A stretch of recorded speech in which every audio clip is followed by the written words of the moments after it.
Arizona from the 20-yard line. You're listening to the Casual Sports Show. Palmer stepping away at first. Palmer extending the play. Nobody there. Crosses the field. Larry Fitzgerald. Fitzgerald is going to take it into Green Bay territory. The show exclusively known as the voice of the Arizona Cardinals fan club, the Bird Gang. Fitzgerald inside the 30, the 20. Larry Fitzgerald is insane. Now with your host, Earl Burnett, a.k.a. Casual E. Bird Gang on 3, 1, 2, 3, Bird Gang. Welcome, Bird Gang, Suns Nation, all the fans out there of all the Arizona sports. Welcome to another edition of the Casual Sports Show. I am your host, Earl Burnett. He is Sean McConnell. Yes, sir. We do this every Monday night to give you the latest of what's going on with the Bird Gang community. And, of course, we talk your Arizona Cardinals as well. You want to keep up with this show, do what you always do. 3 outlets. Actually, I'll keep doing that. It's 4 outlets. We got YouTube page going now. Also, Twitter, Facebook, and Instagram, all with the same tab. Casual Sports, K-A-Z-U-A-L with the Z at the end of the word sports. And you can also download our mobile apps, iOS for Apple and Android, are ready for you to download to keep the shows and all the shows that are playing on the network at your beck and call. What's going on, man? Man, I'm good. We are just, I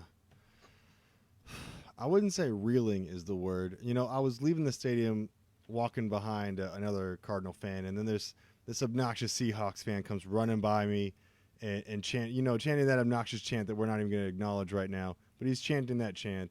And the fan behind me goes, you know, the funny thing is, at least we know what to get with our team. We know we're rebuilding. We know we're young. The Seahawks fans don't even know what they're in for right now. They don't even know where they're at right now. It's true. The Seahawks, they might be playing for third place, and they don't even know it. So I can't be that mad. Well, I don't know. I see that a little different, man. I don't know why. Pete Carroll just has a way of making that team relevant no matter what they have. For some reason, some way, somehow, they find ways to just eke out games. And that's all due to their experience, and they've been a battle-tested team. So, but yeah, they could be battling for that division or for third place because I think the 49ers are fool's gold anyway. So, come on. Pun intended? Exactly. Hey, there you go. You know, I think the 49ers are not there yet. They just had the, privilege of having a dang on easy schedule. Oh, that's the truth. But anyway, we'll see how that rolls out. Then again, a 3-0 record could give you confidence. It can grow, and then it can get better and better, so you never know. And then the way the Rams got their butts kicked by BA and company. So, I don't know. I guess you're right. But let's see what else is going on out here in the world of, what's going on in the world of sports. This is how we do it.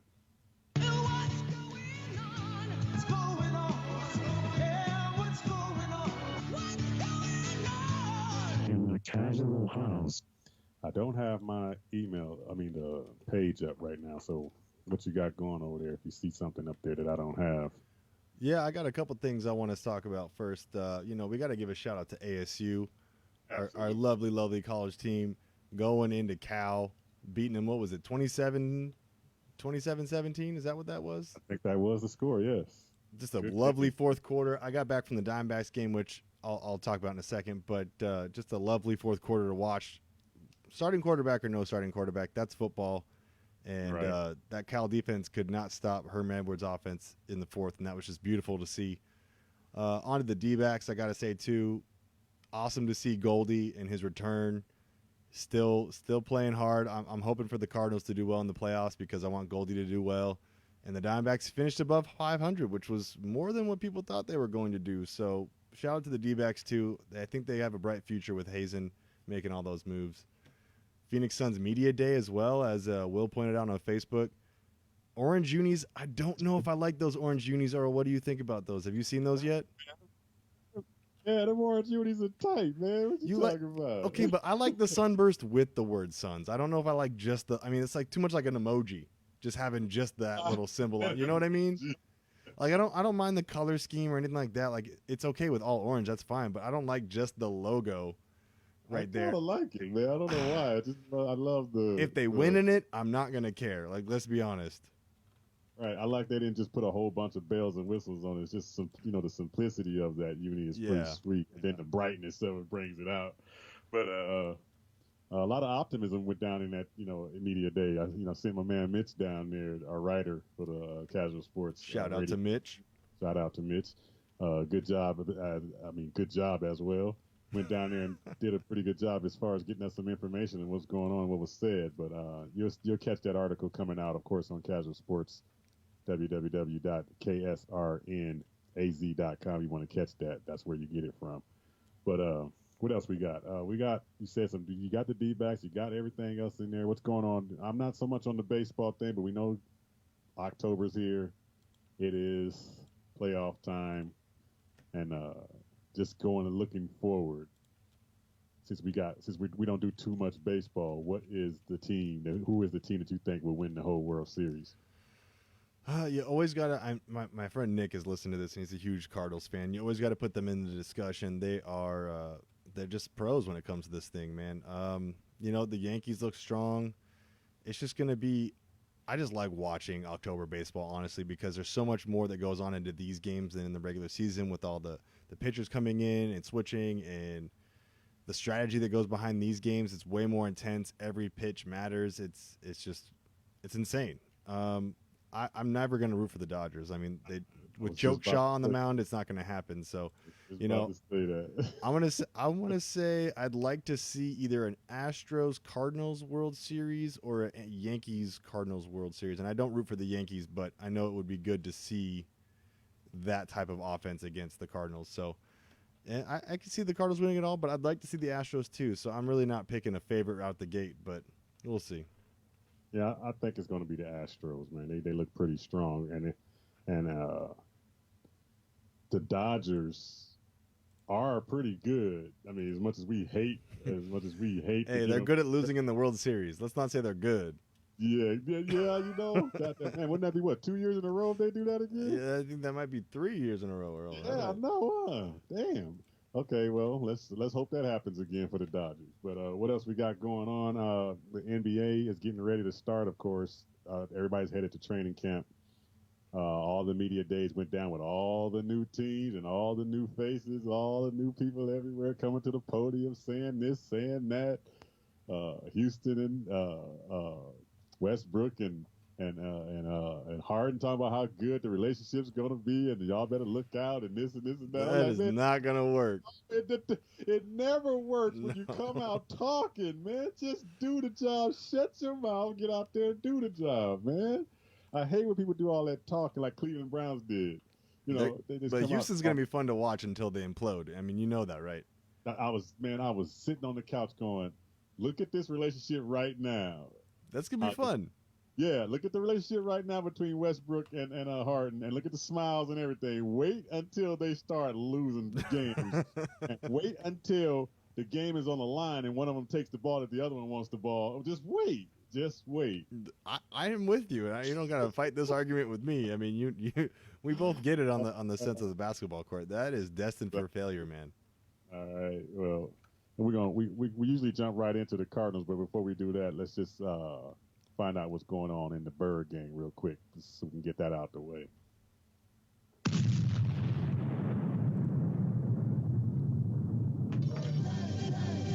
Ladies and gentlemen, can I please have your attention? I've just been handed an urgent Bird game news story. And I need all of you to stop what you're doing and listen, and listen, and listen.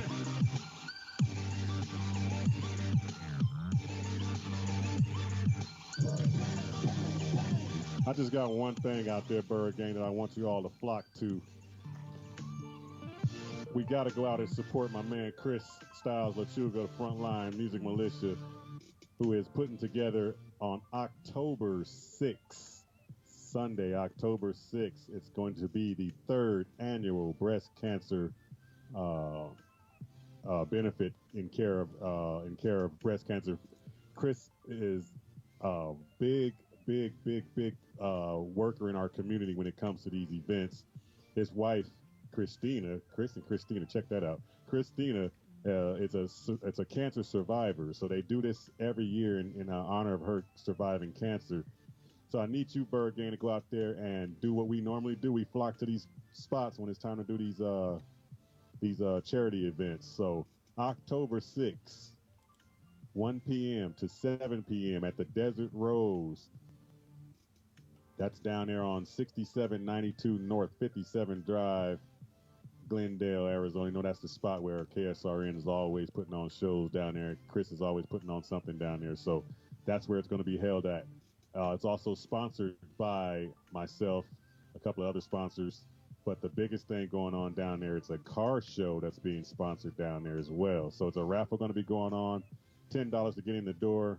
You want to go down there and help this cause. It's a really good cause. Of course, we know the fight on cancer is always ongoing, and there are a lot of soldiers in this fight. And let's keep on helping these guys to do what they're doing out there, because they're doing a good thing for the community. That's what's going on with the Bird Gang. My man Chris Styles. Look him up on Facebook under Chris Styles Lechuga on Facebook. You want more information about that event on October 6th on Sunday. All right, man. I was telling my man, Sunday's a pretty, off the crazy day to have that.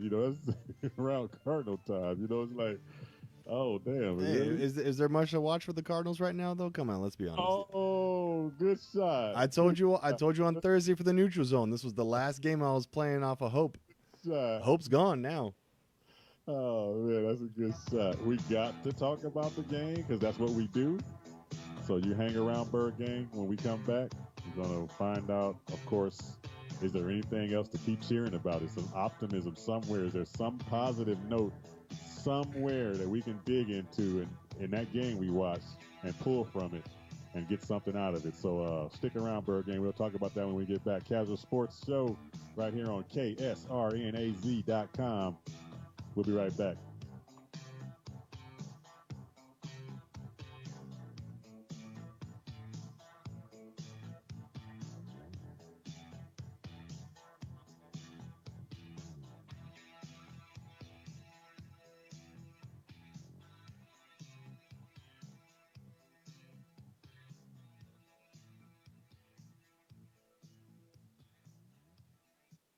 We're going to take a little break, but we'll be back in a while, so don't nobody go nowhere. Alexa, who is the #1 radio station on the web? KSRN, the hottest internet radio station on the web. If you have a podcast or have music and want to be heard, drop us a line at www.ksrnaz.com. The exclusive voice of the Bird Gang, your casual sports radio network.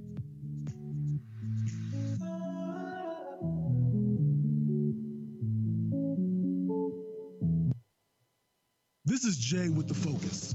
So recently I took my wife out to dinner. She wanted to be surprised, so I was left to make the choice. I settled on Italian, but I didn't want the same old, same old. Long story short, I made the right choice, and my wife was more than pleased.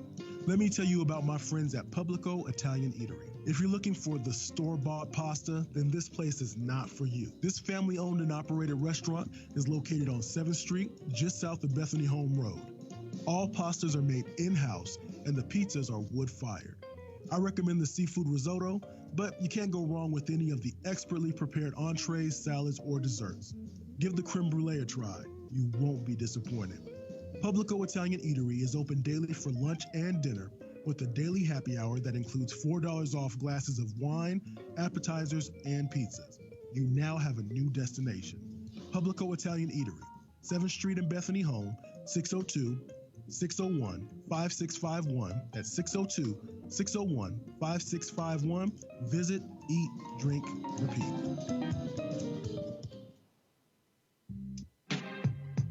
Tune in to the hottest hip-hop music in the valley. Music from all the local artists only right here on KSRN, the hottest internet radio station on the web. Featuring artists like Blaine Coffee, J Love, Bad Hollywood, Frontline Music Militia, and more. Hip-hop all night from 9 p.m. to 2 a.m. daily right here on KSRN, Arizona.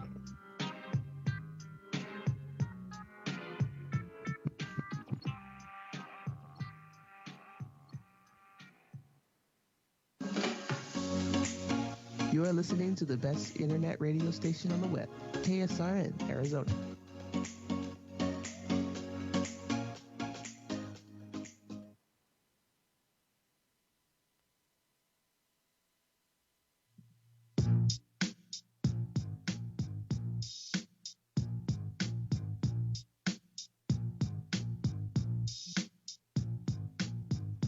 All right, welcome back into the Casual House Bird Game. Earl Burnett, a.k.a. Casual E, Sean McConnell on the other side of the glass. Well, the other side of the computer screen. It's glass. It still counts. / glass, whatever you want to call it. All right, bro. Getting back to what we normally have to do, and that's talk. Man, we got to talk what's going on with the Cardinals, man. And you would think that I'd be coming here a little fumed right now, but I'm really not. I'm really not fumed right now. You feeling okay? I'm good, man. I'm really good. Actually, I am. You start to see things out there. You see what it is. You call it what it is. I mean, at the beginning of every season, there's optimism, of course. You look on paper and you start seeing what could be and what you got and what you think you got or whatever it may be. But then 4 games in is usually the time frame where you can start to almost piece together who you are. Little by little, you get to that 6th week, that 7th week, you are what you are. That's it. Yeah. But we're creeping up there right now, and I kind of can already see this is pretty much a rebuilding season. Now we're not rebuilding, retooling type of season, figuring it out type of season. Let's go with our young. You just quote Steve Wilkes. Exactly. Let's go with our young kids and just ride with that, because give them all the experience they're going to need moving on to the next year. And I do think they're getting better. I mean, I know people don't think so, and that sounds weird right now, but they are getting better by all the mistakes and all the turmoil. That's all helping you down in the long run, especially from the quarterback position. Kyler has a long way to go with managing a football game. We know he's explosive. We know he wants to do the explosive. He wants to be explosive, but he has to also at the same time be the manager of the game, and you can't give away possessions. And when you got a drive going, you can't kill a drive. Right. And he's still doing that by taking negative plays and trying holding on to the ball, trying to make that one big, outside guy miss. And he's for the most part been doing it okay, but there's guys that are way faster than the college guys, and he's still trying to figure the whole thing out. So, but I do think the team is offensively getting better. The scheme, to me, looked good. I mean, just another week added to those last 2 weeks when they were throwing too much. Now the scheme is starting to come a little bit better, a little more run heavy, a lot more screens, which was your favorite thing. We're starting to see a lot more screens, a lot more things that kind of keep the defense honest, to keep the defense thinking. Jet sweeps. Yeah. And I would love to see Isabella get another jet sweep like that doesn't have a flag in the doggone middle of it. But the things like that, I can see this offense. And Kyler said it himself in his press conference. We're doing those things. We're moving the ball. And the offense, he sees this offense as deadly, as lethal. But he also can see that he's not there yet in them actually executing it. So the question is, do they have the personnel to execute it? Because when you look at it, man, all those rookie receivers, and now you drop a receiver with losing Kirk, but all those rookie receivers, how are these guys going to mesh together and put this thing together where it can start to progress going forward? To answer the question, do we have the personnel, especially on offense? Because we both know the defense is a whole different topic, which we're going to talk about soon. Please, I need to rant about that one. The offense, they definitely have they have some pieces, but when you don't have the right offensive line to get you the protection you need for a player like that who's still learning how long to throw the ball or how long to hold on to the ball, no, you don't have exactly the right personnel.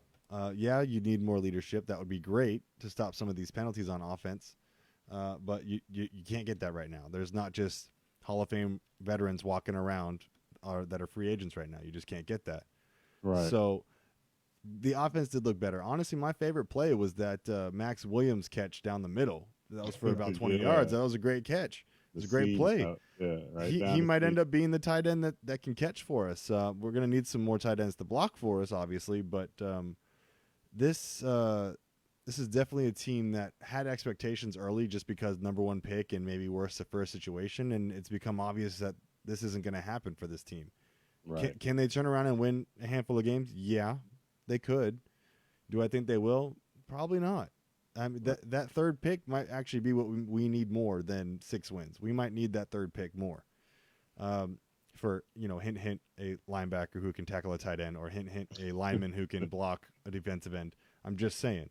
Right. So I don't think we have that personnel yet, and that leads a lot of questions. Does that mean you keep Kime to make those decisions? Does that mean you get rid of him? What are those positions that you really need versus the ones that you really want? Right. It's going to be tough, and they're going to have a whole season to look into it and hyper-evaluate, and they just did so by cutting DJ Swearinger and bringing in Thompson to start instead. Right. Well, I mean, Kyler's, like I said, he still has a lot to learn. He even said it himself in the press conference what he knew what the issue was. Penalties, I would say, for the most part, just just self-inflicted wounds. And some of those are on me, just negative, not throwing the ball away, just trying not to take negative plays. As a rookie, it's hard to do that while you're in the midst of the battle. It's hard to think and do at the same time. I mean, you're always a step behind, trying to figure out what should I do? Should I do this? Should I not do this? Should I do this? Should I not do this? And you can tell in the crucial moments when he should not do it, he can't think. His thought process is a little bit clouded. Yeah. And then when it's junk time or garbage time, the game's already decided. Now he's throwing the ball away, easily. Right. Because he's reminding himself to do it. But in the course of the heat of the battle, it's always the crucial moment where he decides to think he can outdo everybody and does that, the negative plays. And that's what's been killing them offensively. In that game on Sunday, yesterday, the drive where he lost the 8 yards was a momentum drive. They were moving the ball. Right. And so when he lost that 8 yards, that kills all the momentum of all of what their offense is doing. But I want to touch on something about his press conferences, because I want to know, do you think he is just being taught how to speak to the media as far as what to say? Because sometimes he says some things that if you really hear what he's saying, is he actually pointing the finger, or is he throwing, not trying to throw anybody under the bus, but throwing anybody under the bus, but just being so honest that he doesn't know exactly what he's saying? Because remember last week, I told you last week, he said something in his press conference that nobody picked up. And he was talking about complementary team, a complementary team for offense and defense. We have to be more complementary. We got to get better at that. I thought that was a stab at his defense last week. Now this week, there's a small take in his press conference where he says something about David Johnson. Check it out. Listen to what he says. And on the one play he doesn't get a field. He kind of just happens to be there, so it's unfortunate. They were asking him about the interception that Clowney got. His answer was about David usually gets upfield, but that one play he decides not to get upfield. So, in other words, is it David's fault, or should you have not just thrown the ball? I mean, it seems like I'm not saying he's trying to take a shot at David. It's just something he's just being honest with what he sees from his perspective. Right. This is going to be something that takes time. Yeah. We didn't talk about this yet, but we for those who were at the stadium, we got to see a quarterback get put into the Cardinals Ring of Honor, and that was Carson Palmer. And right. You ask anybody, a play like that, if it was Carson who made that play, he would say it was on him 100%. Now that's a 10+ year pro that's learned the game and knows how to say what to say and when to say it. Kyler doesn't have that just yet. He speaks like a pro. Don't get me wrong. He's not running his mouth or anything like that. He's definitely still a pro. Right. But that's, as a quarterback, that's one of those things that you just take the blame and you move on, and then you get into closed doors, and then maybe you chew David out for not going as far as he usually does, or maybe you just chalk it up to not being on the same page yet. So I think he's been taught on what to say for the most part. but that's okay. I mean, it's just we're just the media, or we don't need the truth. We just need the answer to get the article out. You know what I mean? So, hey, but I mean, the bottom line is, I mean, apart from what we were just talking about, going to the game and going to what this team looks like, the bottom line is this team is just not. We're not good. It's a bad football team. Yeah. I looked at that Monday night game. I looked at that Bengal game. That Bengal team, you can just tell bad teams. Bad teams bad teams know how to shoot themselves in the foot. Bad teams are undisciplined. Bad teams are always trying to learn things. I mean, they're learning new things, but at the same time, they're undisciplined and they're shooting themselves in the foot. It's just hard to explain. They're not talented enough. Right. And that's got a lot to do with it. And I thought, looking on paper in the beginning, that this team, I thought, had a lot of talent. I thought, you look at we got David, we got Fitz, and you start going down the line, you're thinking you got all this talent, but the talent's not good enough. And so, you think it's really the talent's not good enough, or do you think it's more of similar BA's first year that they're just not getting it yet? I don't know, because I think we got a lot of there's more holes on this team for sure. But I think we have a lot of second string people playing in spots they shouldn't be playing in. First of all, they're not good enough to be first stringers.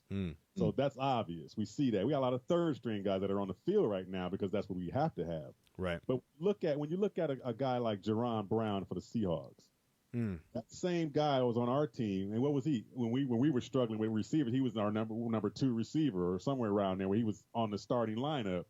And then he was at some point coming in off the bench, but we put him in a starting, but he's not a starter. Right. Seattle has him in a situation where now he's flourishing because he's where he belongs. Yeah. It's like when the Cardinal players leave the Cardinals, they go somewhere else and excel because they go. You know what I'm saying? And it happens like that all the time because we get these players and we just, I don't know, we put them in a situation where we, in our heads, or I could say the coaching staff or Steve Keim, whoever it is, in their heads, they think this guy can do the job. Right. Trying to be something like a New England Patriots where you just get a guy and put him in a spot, make him do his job, and we'll be fine. But no, we need talented guys because the system doesn't dictate that. Yeah. I mean, I don't know. Maybe it's a Steve Keim thing where we're not when free agency opens up, we don't go buy a championship like everybody else does. Well, we don't have the money to.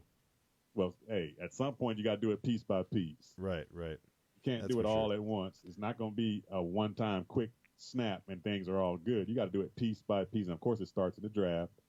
But if you're drafting horrible, then you got to at least turn around and get somebody in here. Yeah. I mean, he did a good job with the Chandler Jones pickup. He did a good job with certain other pickups, but those pickups you're talking about are trades. Right. Those are trades. Right. And I mean, at this point, I am way more comfortable with Steve Keim making a trade for somebody than signing them off the streets or drafting them into the clubhouse. I think I agree with that. I think all the Bird Gang agrees with that because I can see them. They chiming off on social media all throughout the game. These guys got to go. This guy's got to go. This guy's got to go. And I'm like, not yet. But he is. You know how you turn your stove on and you get that the gas stove. Yes. Gas where it just won't quite light. It ain't lit yet. It hasn't. The fire hasn't lit yet. But the seats he's sitting there's a pot on the stove. It's warming up to get warm, but it's not there yet. Yeah, we just put out a Facebook poll. Has Keim time run out? Yes, almost, or no.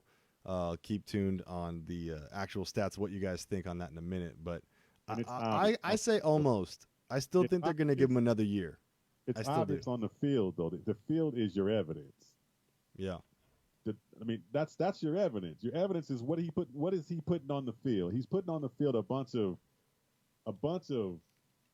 remade players, a bunch of garbage guys that used to be good.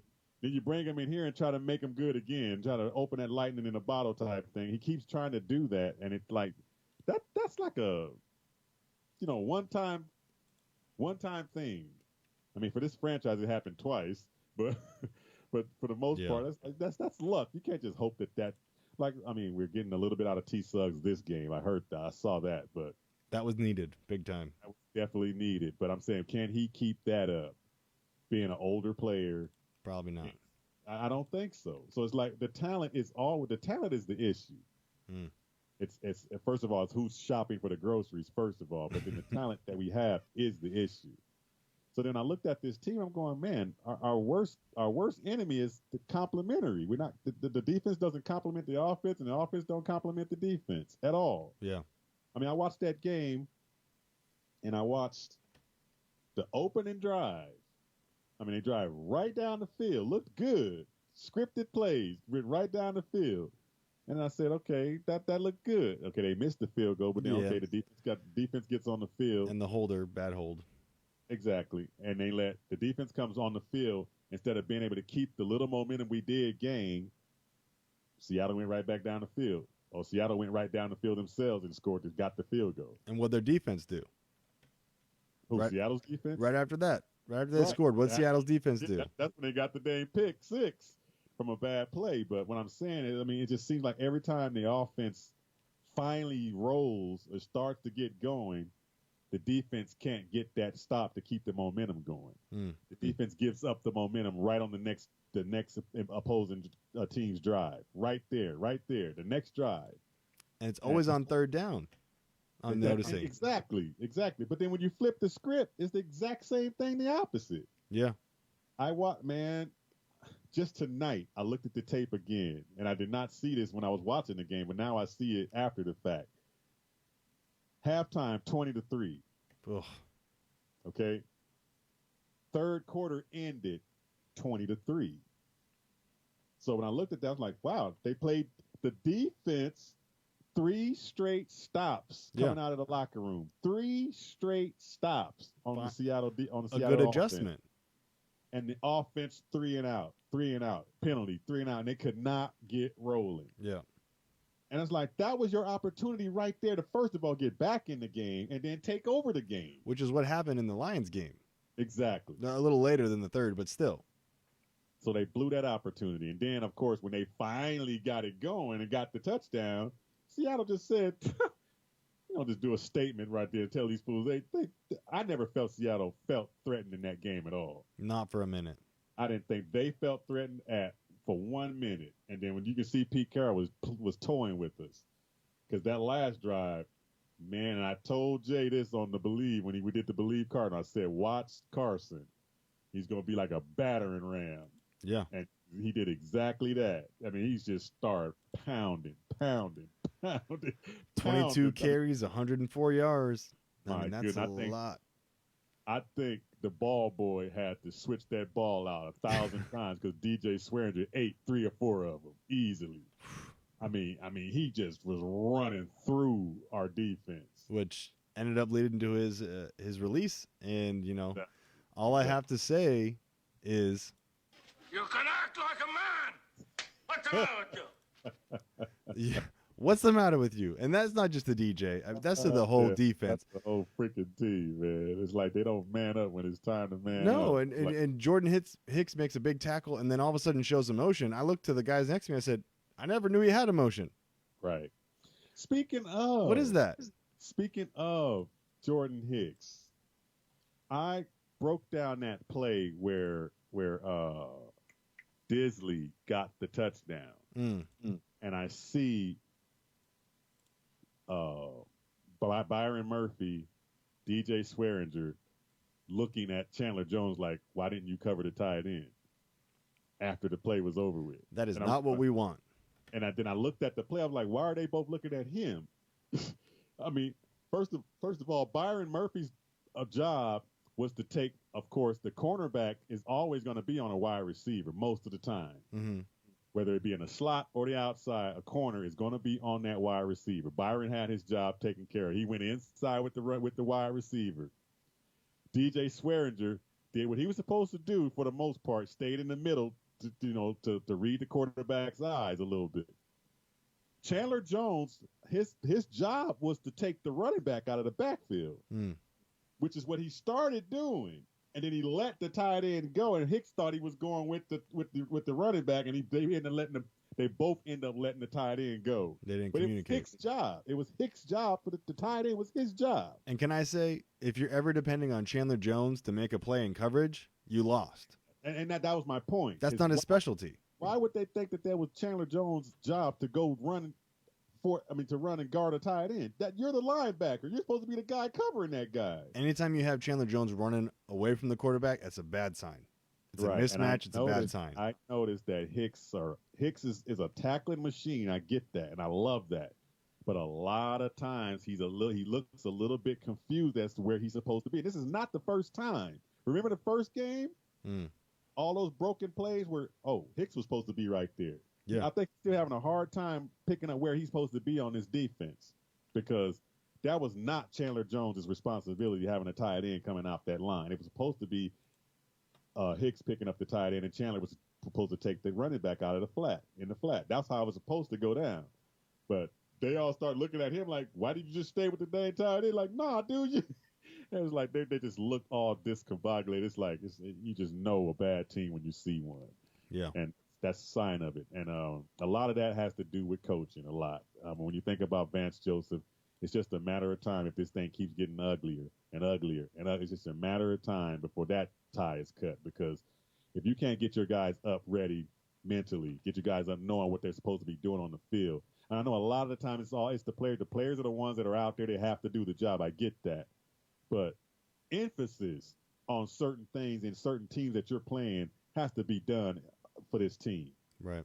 And according to who the team you're playing. You got to emphasize last week Greg Olsen and Christian McCaffrey.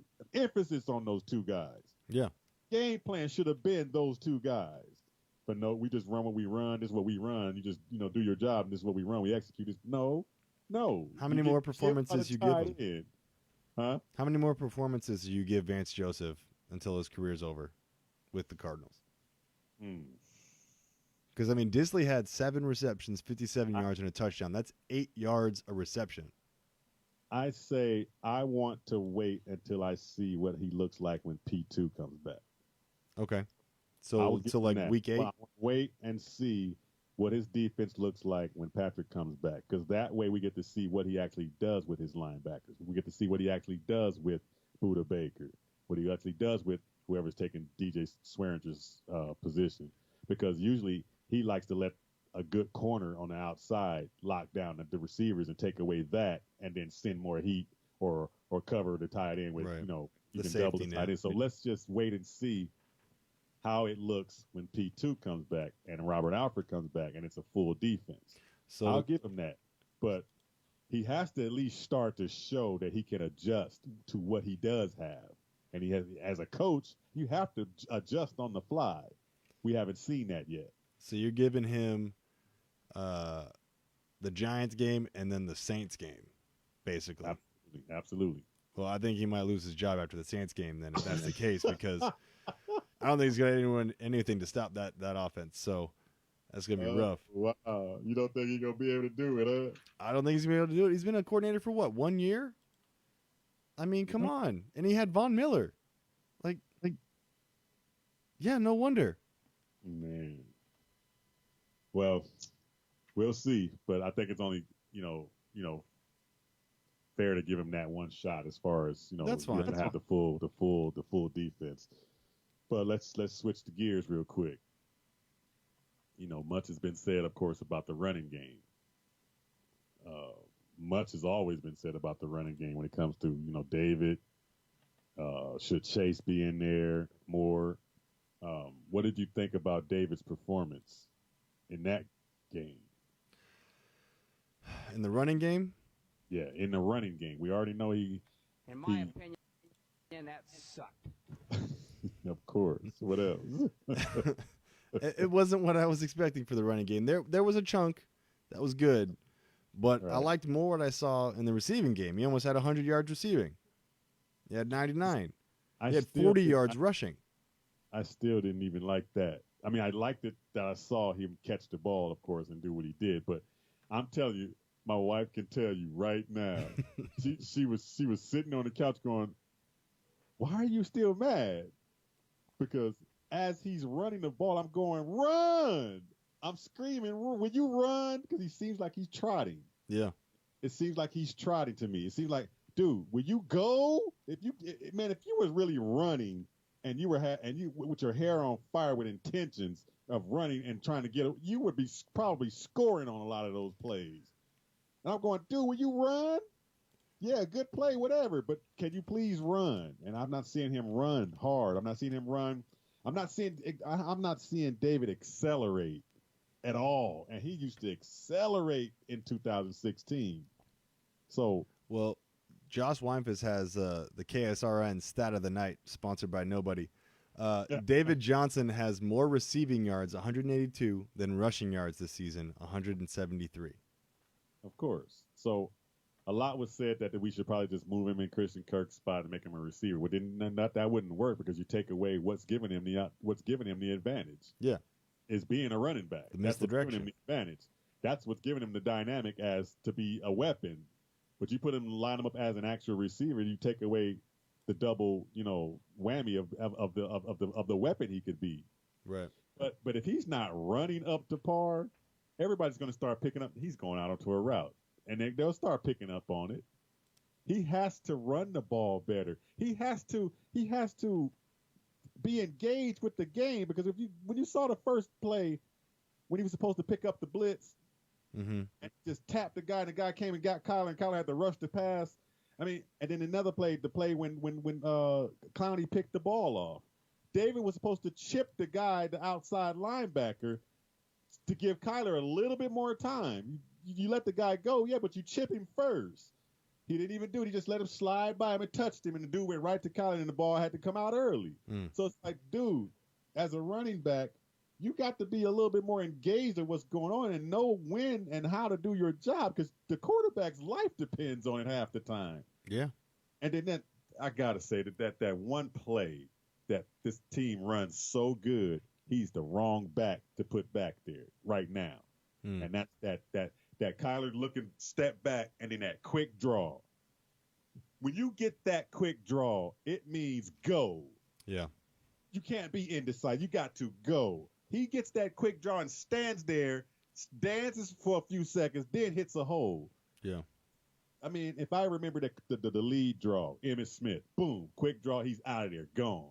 A fast back that can make decisions will get that ball and go. Chase got it a couple of times and just picked up 9 yards. I like Chase at that spot. And Chase is running hard. Yeah. And everybody's, some of the fans are saying, leave David alone, leave David alone. But I've watched a lot of football in my days. Yeah. And you could tell when something's not looking right. And he is not looking right. I don't care. I have been saying this for 2 years now almost? Going on 3. I mean, if 2015 is the standard, these other years have been below standard. When I first started saying it, everybody was like, oh, man, be quiet. That's David Johnson. Now everybody's starting to see what I was talking about. Yeah. And I'm not saying I was the only eye, but I'm saying I was saying it when everybody was just ignoring it.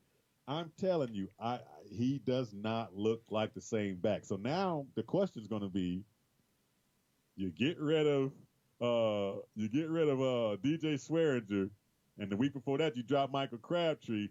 Could there be in the works a trade maybe for David Johnson down the line if this keeps going on I don't know. I'm just guessing, because the way this team is going right now, you just never know what's going on in the heads of Steve Keim and him. Yeah. So is David part of the future of this team? Because now there's talk, Kingsbury saying Chase is about to get the ball more.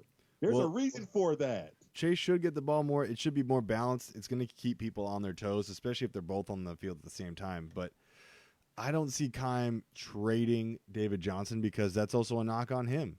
And, right. I mean, he's going to make that trade knowing full well that could be one of the trades that comes back as the reason he's getting fired. So I don't see it happening. Will I be surprised? No, because it's football and it happens all the time. But, I got to say, man, the E in casual E might be standing for I instead of Earl. If you're saying you got the I, man, I mean, the all-seeing I, it's casual E. I had to put that out there. You crazy. All right. Hey, do me a favor and pull up the Cardinals schedule. Let's go down the schedule and see when in the hell they're going to get a win, man. When does it go down? Because I'm watching this Bengal team tonight. They look horrible. And I'm like, they just, you lose to that team. And There's a lot of people losing their jobs against that. That's my point. And so, but one thing I notice about the Bengals is they throw the freaking ball more than we do. Yeah. And if we can't hold up on the back end, they gonna light us up just like every other offense. But more incompletions means more time on the clock, which means more chance to come back from behind, right?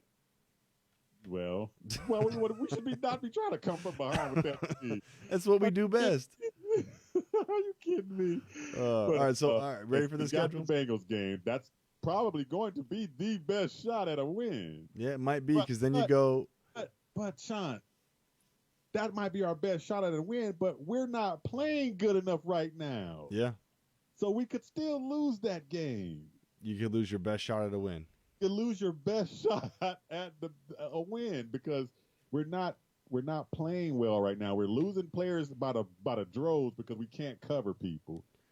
Now our defense is more vulnerable. We're going to be having rookies all over the field. Yeah. So, I don't know. All right, so I'm looking at it. I'm going Bengals at home. Well, it's on the road. Bengals on the road. And the Bengals are at home. And then they might be fired up saying the same thing we think. Hey, we can get a win. The Cardinals coming to town. You got the Falcons at home. And you got the Giants on the road, which I would have loved to have had the Giants with Eli getting benched like the week before. But since that didn't happen, this could also be a loss. I mean, I don't know if Saquon's going to make that game. Is he out for the year? I cannot remember. Or is he just out indefinitely? 6 weeks, I think, is what it was.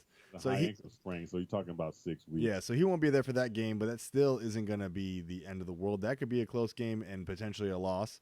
The Saints. That's in New York, or that's in New York on the road, right? In New York in October, yep. And then you got at the Saints. That's a loss. You got home against the Niners. I mean, is Jimmy G still playing? We don't know. Tampa Bay, who has been spotty, but it's BA, and he's going to know exactly how to pick us apart. They can score points. San Fran again. Peterson, by that time, we can help on Mike Evans, but still. But that's one player. Right. You got the Niners and then the Rams. Steelers would be your next best chance at a win, and that backup quarterback's going to have too much time to get in the rhythm and figure out who that team is now without Big Ben. That could also be a loss. This could get dicey and tough real quick. Okay, I must have missed something. What did you say on the Atlanta game? The Atlanta game? I didn't say much on the Atlanta game. I don't see us winning it just because they seem like they know what they're doing more than we do. They know, like, our defense isn't great and our offense can do things at times, but they kind of expect that, whereas our offense and our defense it sounds like starting to argue with each other about who should be carrying the team, and no one's deciding who's going to carry the team, and they can act like a man. What's the matter with you? They won't even figure it out yet. So Atlanta can move the ball. We know that. But what is the main thing of why that team can't do what they normally do on offense? They can't score in the red zone. Pressure on Matt Ryan. You get pressure in Matt Ryan's face all day long, that offense just looks horrible. Okay, but to play to your discredit, can we get pressure on Matt Ryan? That's the question. Well, you keep saying how Chandler disappears in late in games, so that's the truth, man. So then that's a loss, right? So no. So I guess what you got to do, Chandler, is first quarter get 2 strip sacks, they drop on the ground. I'll let him know. I'll let him know you said that. No, but think about it though. When the game opened, he didn't do it this week, but most of the time he gets most of his sacks early. Yeah. And they're looking for him late. He gets a lot of garbage sacks when the game is already decided. So I mean that's just how it's been. Yeah. Also going back to the Cincinnati game, there's an opportunity for Chandler Jones in that game. Yeah, certainly. Andre Smith is their left tackle. And we know what we have with him. No, that dude can't block nobody. More open than a saloon door. I watched him tonight get Andy Dalton killed. So there's an opportunity right there. But I don't know if for some reason we just don't take advantage of these things. Other teams can go in there and do it, and boom, it looks perfect. It's sad, Earl, but I'm looking at this thinking now 3 wins would be nice.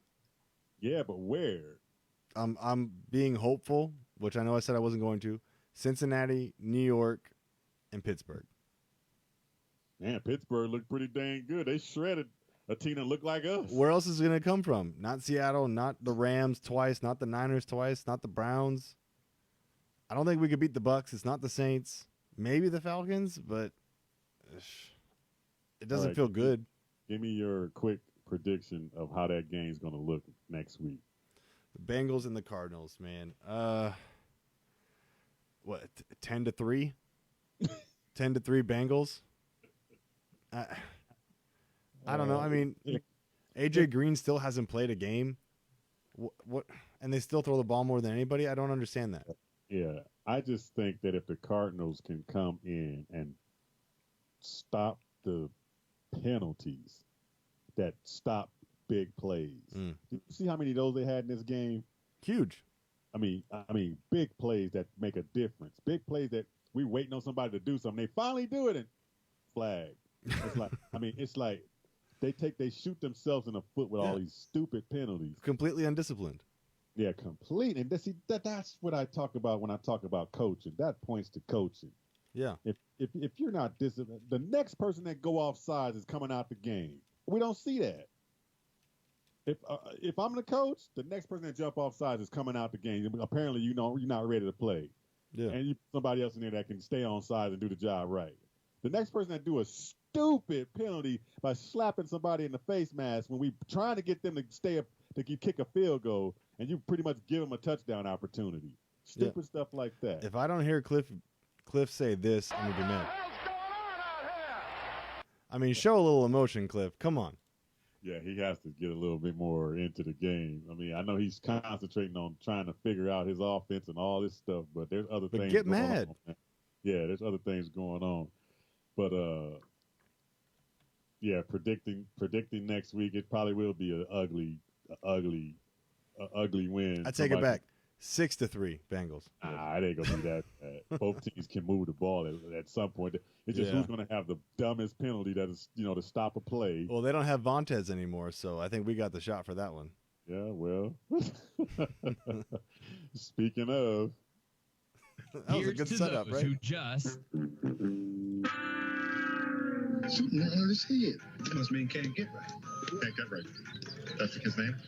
Yep. Oh, can't get right. Can't get right. This is you, baby. You can't get right. Can't get right. Can't get right.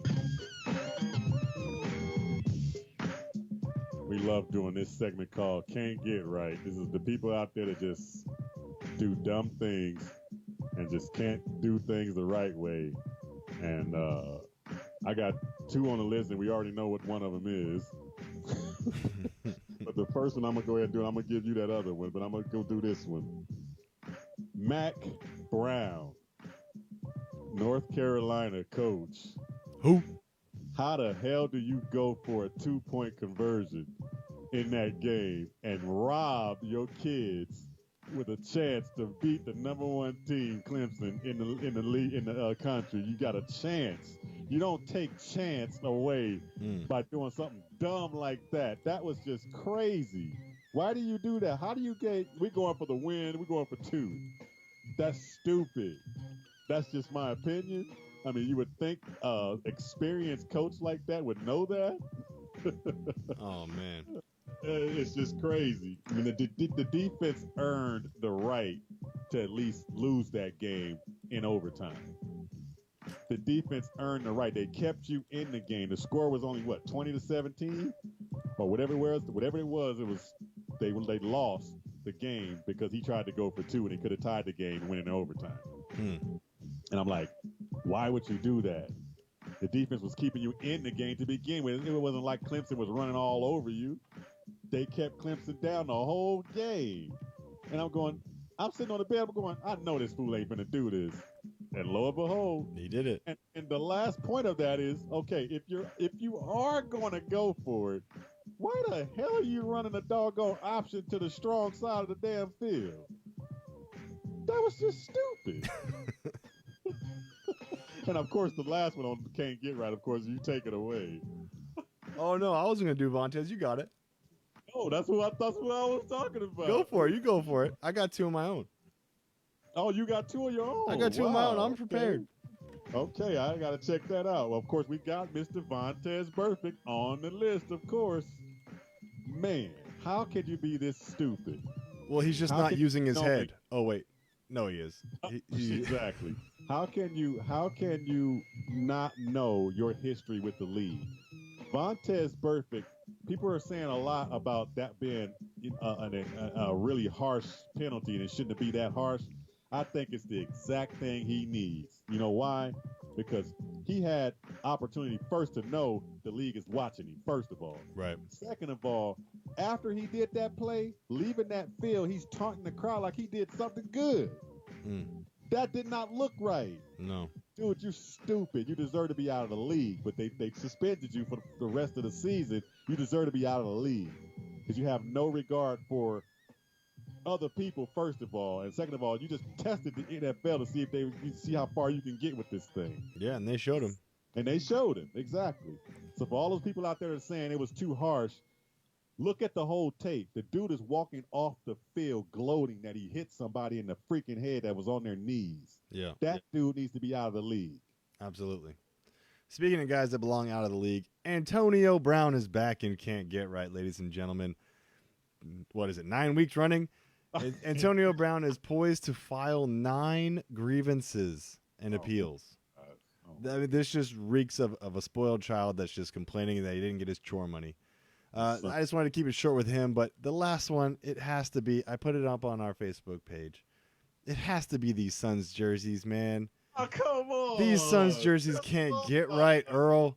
No, you had one job. You had to do the 90s remake with a little bit of modern touch on it, and you know what you did? You turned it into an emoji on a jersey, Earl.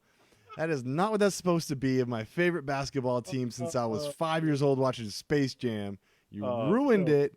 You ruined it. I will be buying the Hardwood Classic jersey until I die because they can't get it right. You can't throw the new orange uni in there, man. The new orange uni is up on Can't Get Right. I'm going savage today. I had to do it. Oh, man. It might be up there next week, too. Oh, come on, man. You're killing me. I think that uniform is actually pretty good, man. They're trying to say we're new team, new squad, new coach, new something. New losing record. Come on. Come on. Go back to what worked. The 90s jersey worked. I guess I'll give you that, the new losing record part, but it'll grow on you, man. Come on, man. It'll grow on you. Especially if they overachieve and start winning in them things, then you ain't gonna really care about the damn uniform. Jay's with me, man. Oh, Jay don't like him either? Jay don't like him either. Anything. Is there anything Jay likes? Yeah. Sorry, Raiders. Absolutely. You're listening to the Casual Sports Show, or you were listening to the Casual Sports Show. My man Sean venting about the new jerseys of the Suns. I'm still down with them. Sun Nation, I'm down with them. I love them. Check us out, www.ksrnaz.com. Follow us there as well. Hit us up with some comments. Don't forget to download the apps for iOS and Android. Bird Gang, we'll check you out next week. Peace. Later.